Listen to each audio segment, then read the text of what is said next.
بالهدى ودين الحق ليظهره على دين كله وكفى بالله شهيدا.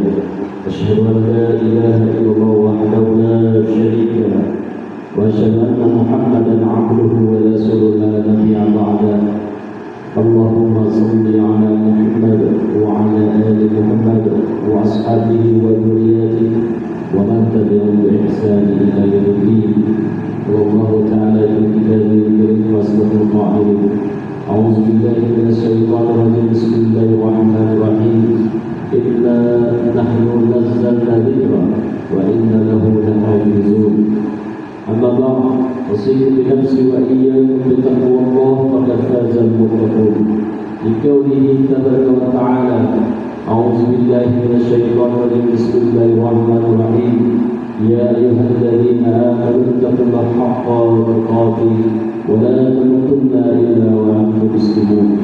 Puji syukur kita kepada Allah Subhanahu wa Ta'ala. Pada hari yang berbahagia ini Allah telah memberikan kita nikmat-nikmat Islam, nikmat kesehatan, sehingga kita dapat bersama-sama datang ke masjid yang kita banggakan ini hanya untuk memperhambakan diri kepada Allah Subhanahu wa Ta'ala dengan niat ikhlas dari hati kita yang sangat dalam, ingin menyampaikan kepada Allah bahwa kita benar-benar telah menyerahkan diri bulan-bulan kepasrahan kita kepada Allah Sang Khalik. Salawat dan salam ke atas junjungan kita Nabi Muhammad SAW yang telah membawakan agama untuk kita praktekkan, untuk kita pelajari sampai kita kembali kepada Allah Subhanahu wa Ta'ala. Jemaah Jumat yang dimuliakan oleh Allah Subhanahu wa Ta'ala, mari kita kumpul bersama-sama cinta kita kepada Rasul, cinta kita kepada Allah dan cinta kita kepada Rasul, dengan selalu konsisten, selalu melaksanakan ibadah-ibadah yang telah diwajibkan kepada kita. Salat 5 waktu yang kita jaga, kita tambahkan dengan salat-salat yang lain. Pada hari-hari yang lain kita selipkan waktu kita untuk memberikan sedekah, berinfak, membantu saudara-saudara kita.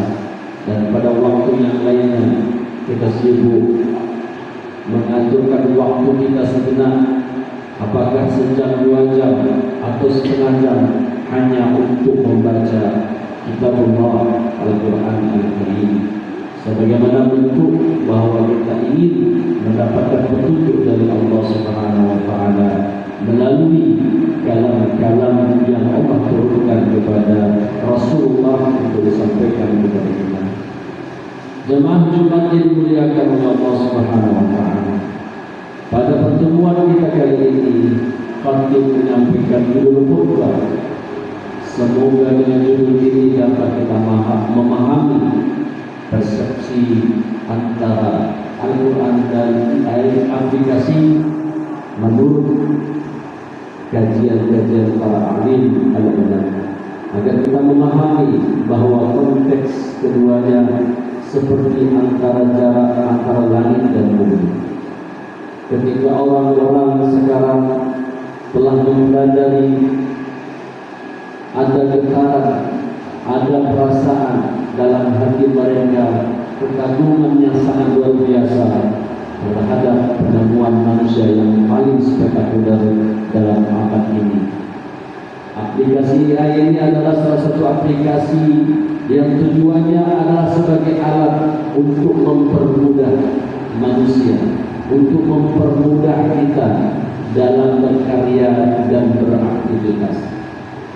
Namun dalam perjalanannya kita akan melihat bahwasanya kerja-kerja aplikasi ini seperti kerja-kerjanya Sang Khalik, yaitu menciptakan dan mengadakan, bahkan memberikan. Jadi kerja-kerjaan Allah Sang Khalik seperti itu pula lah yang mau dibuat oleh mereka musuh-musuh Islam melalui aplikasi ini. Dalam satu wilayah negeri Cina, Shenzhen, negeri kota metropolitan yang penuh dengan IT dan digital, satu perusahaan mati dalam keadaan tidak ada lampu, tetapi di dalamnya, dalam beberapa hektar, di dalamnya itu terdapat mesin yang bekerja tanpa lampu, yang setiap detiknya mengeluarkan mobil-mobil baru. Mereka itu bekerja dengan aplikasi AI. Jadi mereka bekerja dalam keadaan gelap gulita. Di dalam satu pabrik ini bergerak. Dan dalam satu menit akan keluar mobil-mobil baru yang lengkap, yang bagus dan sudah siap untuk dipakai. Itulah kemajuan teknologi yang dibuat oleh China dalam hal ini. Jamaah Jumat yang dimuliakan oleh Allah, di dalam tempat negeri yang lain seperti itu juga. Ketika dalam dunia pendidikan, hadirnya aplikasi ini adalah membantu kita di dalam berkarya. Tetapi dalam perjalanannya membuat hati kita terlalu terpaut. Bahkan hati kita ini ada perasaan kagum dengan kemajuan AI ini. Ingat, kekaguman kita terhadap aplikasi ini berdampak buruk dengan keimanan kita. Bagi orang-orang yang mereka memiliki landasan iman dan takwa, mereka menganggap bahwa AI ini adalah salah satu alat untuk menunjang kegiatan kita. Tapi berapa banyak dari kalangan kita yang mereka tidak memiliki landasan iman dan takwa? Apa jadinya? Dalam perasaan mereka tergambarlah apa yang disebut dengan lebih mengimani aplikasi ini ketimbang yang lain. Ya, dari segi pertanyaan, dari segi solusi, dari segi apapun yang kita ingin tanyakan akan dijawab dengan tulus ikhlas oleh AI. Jamaah Jumat yang dimuliakan oleh Allah, apakah fenomena ini bisa kita tolak? Dalam hal ini kita selaku umat Islam tidak akan pernah mampu menolak kemajuan teknologi ini. Namun dalam hal ini para alim ulama akan memberikan fatwa, salah satunya adalah keharaman terkait tentang beberapa situs aplikasi ini karena mereka mampu membuat kemudaratan bagi dunia umat Islam dan bagi dunia umat manusia pada umumnya. Salah satunya adalah ketika aplikasi ini mampu mengadakan apa yang kita minta, maka akan hadirlah benda itu di hadapan kita. Dan yang terjadi adalah bahwa akan bergeser keimanan kita kepada ini. Dan inilah yang membuat keyakinan kita menjadi berkurang kepada Allah Subhanahu wa taala Sang Khalik. Padahal hakikatnya apapun yang disebut dengan aplikasi ini tidak akan bermakna tanpa adanya jalur arus listrik. Tanpa listrik, maka apapun mesin, apapun aplikasinya, apapun AI-nya tidak akan pernah bermakna sama sekali, tidak akan bermanfaat sama sekali.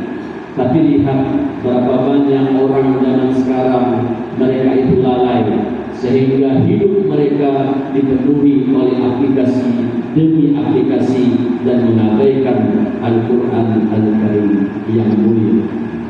Kemudian kami ingin menyampaikan bahwa Al-Quran sesuatu kitab mu'jizat yang untuk saat ini masih mampu kita rasakan kemu'jizatannya.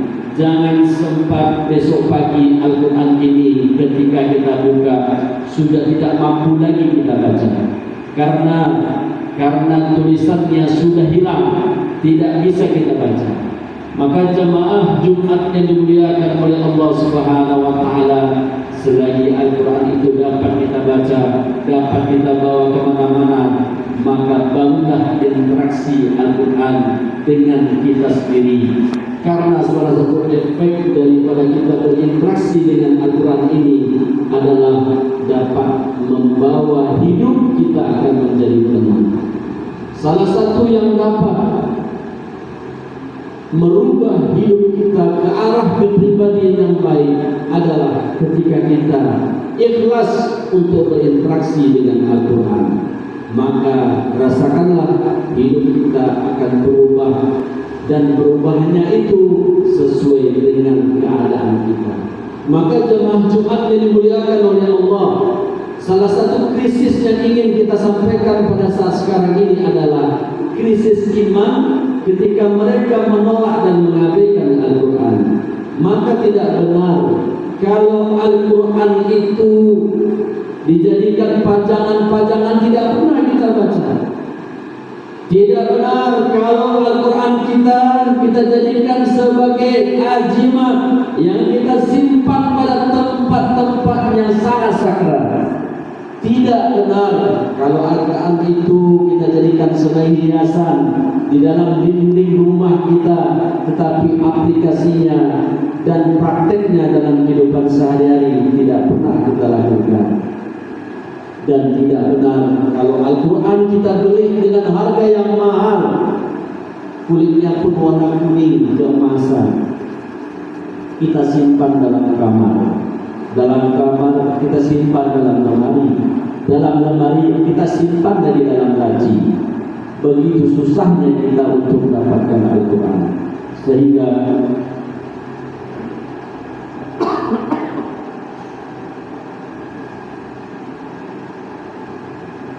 tidak ada niat untuk membaca Al-Quran. Maka jamaah Jumat yang dimuliakan oleh Allah, apa sebenarnya yang terjadi kepada umat kita ini? Krisis iman, bahwasanya Al-Quran mengandung keajaiban-keajaiban. Kita banyak temukan Nabi Ibrahim, sosok Nabi yang dilemparkan di dalam gunungan kayu bakar.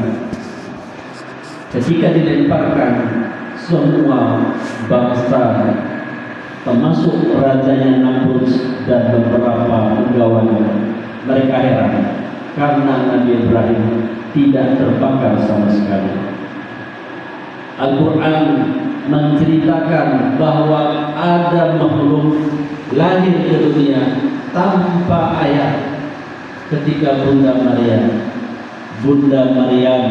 didatangi malaikat dan menyatakan, wahai Maryam, kamu akan melahirkan seseorang anak.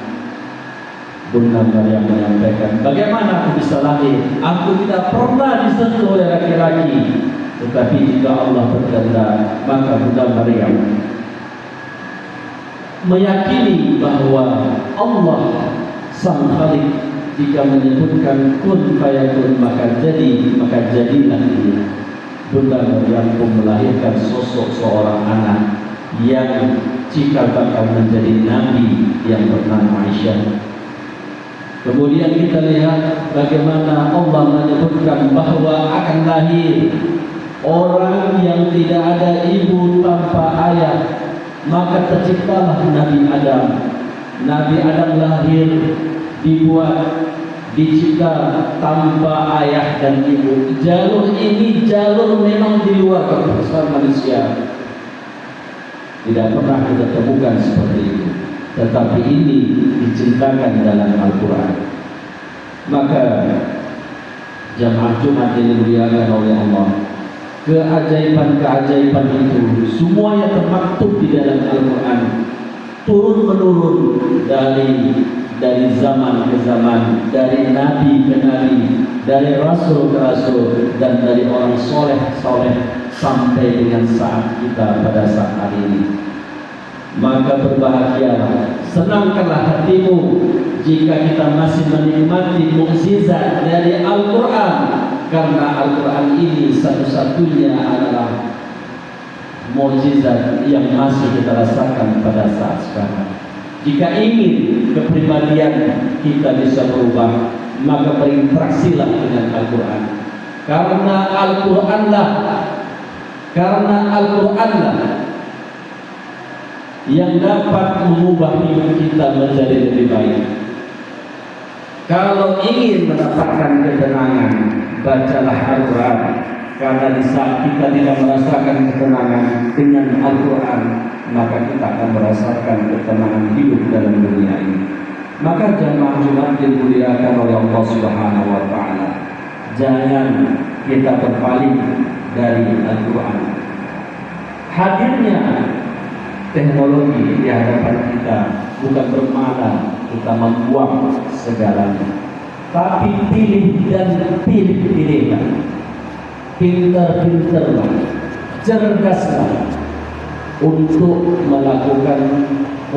menghadapi semua kemajuan teknologi yang ada di hadapan kita. Jangan serta-merta kita menolak. Tidak akan mungkin kita menolak karena dia sudah ada di hadapan kita. Caranya adalah agar kita bisa berempati dengan ini, tidak lain tidak buat adalah kuatkan hubungan kita dengan Allah Subhanahu wa Ta'ala. Kita sebagai stakeholder, kita sebagai ayah, maka kita ajarkan anak-anak kita ucapan-ucapan kalimat syahadat yang diawali dari kita sendiri. Maka anak-anak kita TK sekarang, ajarkan mereka syahadat, ucapan syahadat, ucapan-ucapan Al-Quran, doa, zikir dan sebagainya. Begitu mereka sudah SD, kita perkenalkan tentang ilmu akidah yang sangat sederhana. Tunjukkan barang-barang, tunjukkan gunung, tunjukkan laut, tunjukkan ikan, bahwa ini adalah ciptaan Allah. Tunjukkan lukisan, bandingkan dengan ciptaan Allah. Lukisan siapa yang buat? Mereka akan menjawab bahwa lukisan ini yang buatnya adalah si Polan. Tapi lihat bagaimana ciptaan Allah pemandangan ini. Bedakan dengan lukisan. Kalau lukisan, dia akan bisa rusak ketika kena air. Bahkan warnanya pun akan pudar. Dengan pudarnya warna, maka kecantikannya akan hilang serta merta. Tapi lihatlah keindahan alam yang diciptakan oleh Allah. Keindahan pantai yang diciptakan oleh Allah. Keindahan terumbu karang, ikan-ikan di laut. Betapa dahsyatnya Mahcipta Allah ini. Maka jamaah Jumat yang dimuliakan oleh Allah Subhanahu wa Ta'ala, salah satu tujuan kita untuk berinteraksi dengan Al-Quran bulan Ramadan adalah tepat waktunya untuk kita membangun hubungan dengan Allah Subhanahu wa Ta'ala. Karena setiap kalam-kalam Al-Quran itu bukan dari Muhammad, tapi itu adalah kalam-kalam ilahi. Pergunakanlah waktu bulan Ramadan ini untuk kita membaca Al-Quran.